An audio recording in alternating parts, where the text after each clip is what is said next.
Il est l'heure de vous informer, mesdames, messieurs. Bienvenue à cette édition du journal Sorangou Radio Télévision. Ouvrons ce journal avec cette information en société. En effet, encore une fois, les agriculteurs du groupement Luilou du chef des terres Mouloundou, situés en voisinage avec l'entreprise minière Lualaba Copper Smelter LCS en sigle, ont barricadé la route de la dite entreprise ce jeudi 3 septembre 2020. Suivez. C'est par ces chants et danses des colères que ces agriculteurs ont exprimé leur mécontentement. Toutes les issues bouchées par deux morceaux de bois, tous les véhicules parqués de part et d'autre, aucun travailleur n'a pu accéder dans l'enceinte de l'entreprise depuis 4 heures du matin. La goutte qui a débordé la vase ce jeudi, c'est le non-respect du compromis signé le mardi 31 août, celui du paiement. C'est navrant. Nous voulions bien faire nos activités culturelles cette année, mais les responsables de l'entreprise minière LCS sont venus nous dire non, arrêtez, nous allons vous faire sortir ici. Nous sommes dit, ok, ça va, pas de problème. Si vous voulez nous faire sortir, allons au ministère de l'Agripel. Ils nous ont dit non, parce que ces travailleurs sont des voleurs. Nous allons vous donner nos agents, que vous allez descendre sur le terrain avec eux, ils vont évaluer et nous allons vous payer. Après les constats, les rapports on a déposé à la dite entreprise et ils nous ont promis de nous payer le mercredi. Quand nous sommes rentrés, ils nous disent qu'ils ne sont pas prêts. Il faut attendre l'an 2021. Voilà pourquoi nous sommes fâchés et barricadés cette route. L'entreprise LCS s'est dit de ne pas être prête pour indemniser ses agriculteurs cette année. On a compris qu'il y avait un déficit communicationnel. Donc ils avaient déjà reçu l'ordre de travailler normalement jusqu'à ce que l'entreprise prenne la décision de les délocaliser lorsque l'entreprise va commencer les activités dans ces secteurs-là. Mais comme il y avait cette vague de délocalisation, ils ont estimé qu'il fallait qu'ils arrêtent par eux-mêmes pour qu'ils bénéficient de frais d'indemnisation par rapport à l'entreprise. Ça a été élagué, ils ont l'autorisation, on avait la police, personne ne va les déranger. Signons par ailleurs que, partout sur l'étendue de la concession LCS, il y a 2 panneaux portant des écriteaux interdisant l'accès et de ne pas ériger toute activité, notamment l'agriculture. Toujours en société, les habitants de la cité Gécamine Moussonoy pourront dès à présent voir l'eau potable couler à nouveau. Les essais sur le rétablissement complet de cette denrée de première nécessité sont déjà terminés. Les habitants de cette partie de la ville de Kolwezi attendent tout simplement le rétablissement complet. Suivez. C'est une lueur d'espoir pour les habitants de la cité Gécamine Moussonoy qui ont passé plus d'une année sans eau potable après plusieurs démarches entreprises par les autorités provinciales. Ces habitants peuvent dès à présent se réjouir. Bientôt l'eau pourra couler à nouveau dans leur cité pour libérer toutes les saletés qui étaient présentes dans le tuyau. Un premier essai a été fait. Une eau colorée y est sortie avant de conduire l'eau potable dans ces 2 tanks. Des réalisations qui rencontrent la joie des habitants. Les travaux évoluent à pas des géants. Avant-hier ainsi que hier, il y avait des essais parce que la plupart des tuyaux étaient bouchés de saleté. Hier, on a rincé dans ces 10 tuyaux qui sont d'ailleurs rouillés. Des agents sont également passés ce matin pour l'entretien et vont arranger le tank. Il y a une lueur d'espoir. Nous espérons avoir l'eau potable d'ici peu. Merci aux autorités provinciales pour leur implication, car ça ne sera plus comme avant.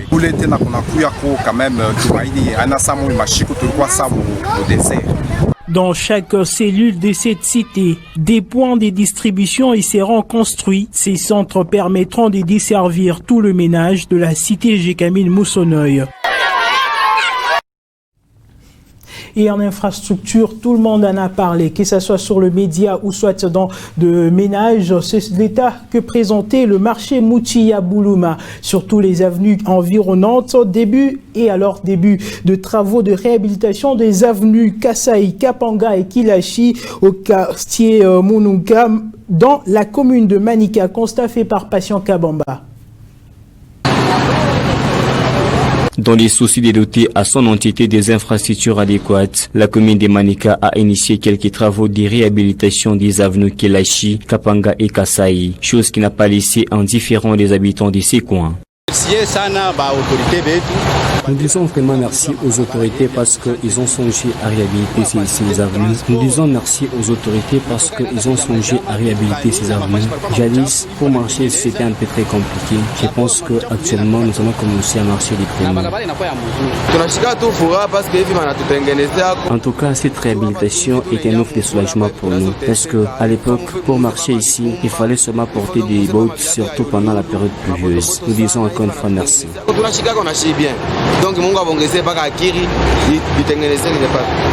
Malgré l'aménagement de ces avenues, quelques inquiétudes planent dans les chefs de la population. Certes qu'on vient de commencer à réhabiliter cette avenue. C'est vrai, chaque année, ça se passe toujours comme ça. Mais si on ne parvient pas à arranger les conduites d'eau de la régie des eaux, nous allons nous retrouver toujours dans les mêmes situations. C'est pourquoi nous demandons qu'on commence d'abord par réhabiliter les conduites d'eau de la régie des eaux.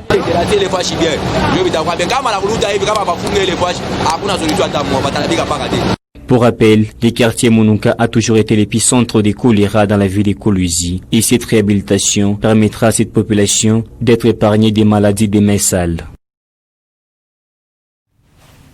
Et après plusieurs plaintes des habitants du quartier Kamassar sur la poussière qui les envahissait, la commune de Manika a finalement réagi par le biais de Magui Karoumbe, bourgmestre adjoint. On l'écoute. Nous avons tellement les soucis de réhabiliter cette avenue. Le gouvernement provincial nous avait recommandé de les faire sur une distance de 4 mètres.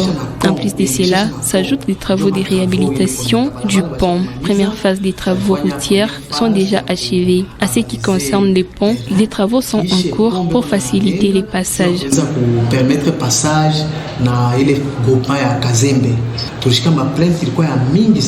Nous avons entendu les plaintes de la population suite au soulèvement de la poussière. Avec l'ordre du bourgmestre, je suis descendu sur le terrain pour conquérir de la situation. C'est vrai, mais la population doit comprendre que c'est la saison sèche. Mais nous ne croisons pas les bras afin d'épargner la population aux maladies relatives. Un produit est recommandé en fin de maîtriser la poussière. Donc dans un premier temps, pour ne pas mettre notre population mal à l'aise, il est produit tout nachunga kama inakuya batenda kumwanga ile produit juu ya kumaîtriser poussière. En éducation, cette fois-ci, 2 personnes non identifiées seraient en train de se présenter au nom de la délégation des étudiants du Lualaba lors des activités qui engagent les étudiants, tandis que ces personnes ne sont plus en fonction. L'actuel comité des étudiants du Lualaba, dit Coprelou, déplore cette situation et appelle les autorités provinciales à s'impliquer afin d'arrêter ces récalcitrants. Suivez. Nous parlons de la reconnaissance des répondants actuels du Coprelou.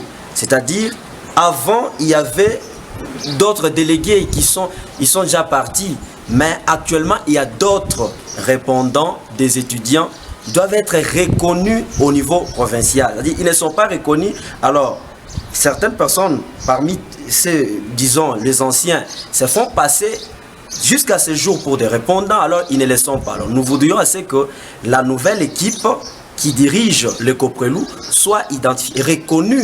C'est-à-dire il y a de nouvelles personnes, de nouveaux délégués qui doivent être reconnus. C'est depuis l'année passée que l'ancienne équipe est partie et ils ont remis les documents entre les mains de nouveaux représentants des étudiants. Mais jusqu'alors, ils ne sont pas reconnus. L'exploitation minière et son impact sur la population et la révisitation de la politique agricole dans la province du Lualaba sont là les 2 notes de plaidoyer ressorties de l'atelier de travaux organisé par le cadre de concertation de la société civile. Au sorti de ces assises, le président de cette structure nous a fait le point. On écoute Maître Shadrach Moukad au micro de Sarah Katebe. Des questions de faire une analyse des contextes. Ça veut dire analyser le contexte du secteur de l'exploitation minière en province du Lualaba et son impact sur le développement communautaire.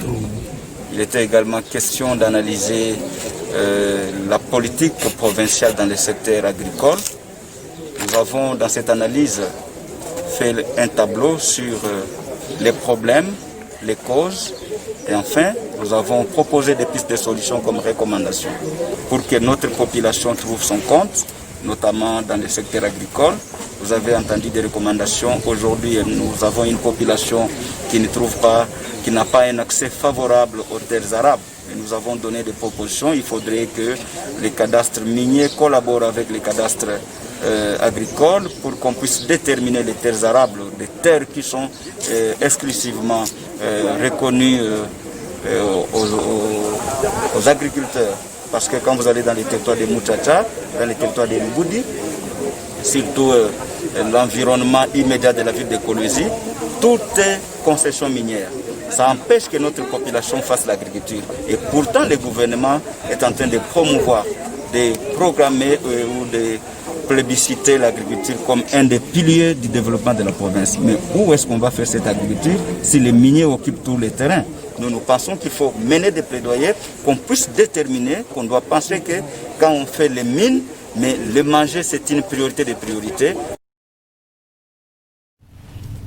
Et en politique, pour terminer, la dernière sortie médiatique d'Augustin Kabouya, secrétaire général de l'Union pour la démocratie et le progrès social UDPS, accusant la plateforme Front commun pour le Congo d'utiliser les anciens candidats malheureux aux élections de 2018 pour faire tomber Félix-Antoine Tshisekedi Tshilombo, a suscité des réactions dans la classe politique du Lualaba. On écoute quelques-uns au micro de Patient Kabamba. Je crois que si le président respecte la procédure, personne ne va se plaindre. Et là, il s'est trompé, il a fait ce qu'il ne fallait pas. Voilà pourquoi les gens se plaignent. Mais le principe est que s'il fait mal, il doit être jugé comme tout le monde. En République démocratique du Congo, nous tous, nous avons la même valeur. Que tu sois dans un bureau, que tu sois sur la rue, que tu sois à la maison, que tu sois ailleurs, nous tous, nous avons la même valeur. Donc il faut respecter la loi du pays, quel que soit le rang que l'on occupe. Que ce qu'il a fait, ce n'est pas correct. La Cour constitutionnelle a un mandat. C'est différent avec la Cour d'appel et avec la Cour de cassation, c'est différent.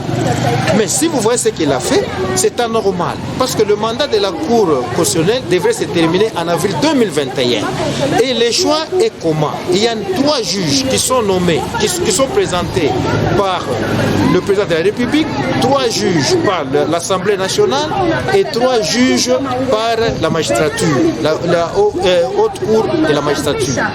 Mais ce que lui a fait, et c'est encore il y aura choix par tirage au sort pour remplacer le 3 juges qu'on devait remplacer. Mais ce que lui a fait, ce n'est pas correct. Maintenant, comme il a violé, c'est la raison pour laquelle on lui a demandé de démissionner pour se respecter. Au cas contraire, il va subir ce qu'il a cherché. L'État noir sur blanc a violé. Ça ne fait pas de moi. Ce sont les lois de la République. Les juges de la Cour constitutionnelle ont un mandat connu par les lois. Et d'ailleurs, ça fait partie des règlements d'ordre intérieur au niveau de la Cour constitutionnelle. S'il en a violé, et lui qui prend l'état des droits, comment il va interdire aux autres de contredire ce qu'il lui dit? Vous informer est une passion, mesdames, messieurs. Merci à vous de nous avoir suivis. L'actualité reste en continu sur www.wangu.info. À tout à l'heure.